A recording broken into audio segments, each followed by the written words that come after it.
Саламатсыздарбы, урматтуу мекендештер.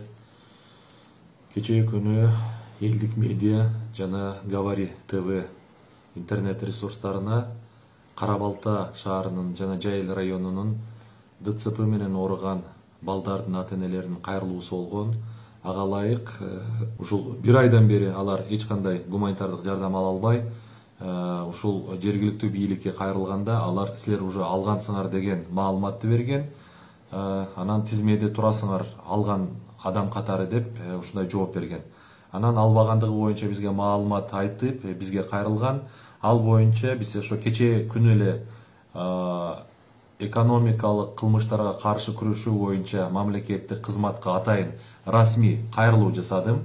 Бул жерде ушул фактылар боюнча мындан сырткары мына өзүңүздөргө белгилүү болгондой, ушул гуманитардык жардамдагы продукталардын кымбат баада сатылып алып аткандыгы боюнча дагы маалыматтар айтылып келет. Ошолордун баардыгын тизмектеп, жана ошого окшогон дагы башка көрүнүштөр боюнча тиешелүү териштирүүлөрдү жүргүзүү боюнча өтүнүч кат менен кайрылдым. Биз дагы бир жолу айтып кеткибиз келет. 12-27 түндүк KG системасы боюнча бардык жардам алгандарды тизмекке киргизип, бул боюнча бул тизмелерди биз тиешелүү укук коргоо органдарына беребиз.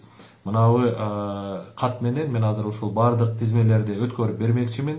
Мындан сырткары коомдук тараптан дагы коомдук көзөмөл комиссиясыны түзүп текшерүүгө жетишебиз. Андыктан кээ бир кыска бойлук кылган биздин жерлердеги кызматкерлер, мен сиздерден суранат элем. Бардык фактылар боюнча териштирүүлөр жүргүзүлөт. Мындан сырткары биз ушу ар бир жаран өзүнүн системадан кирип, анын атына кандайдыр бир жардам алды деп маалымат киргизилгендиги боюнча дагы текшерүү боюнча азыр иштерди жүргүзүп атабыз. Кудай буюрса жакын күндөрдө бул мүмкүнчүлүктү дагы биз коомчулукка беребиз. Андыктан мен ойлойм, бардык ушул туура эмес иштер ачыкка чыгат.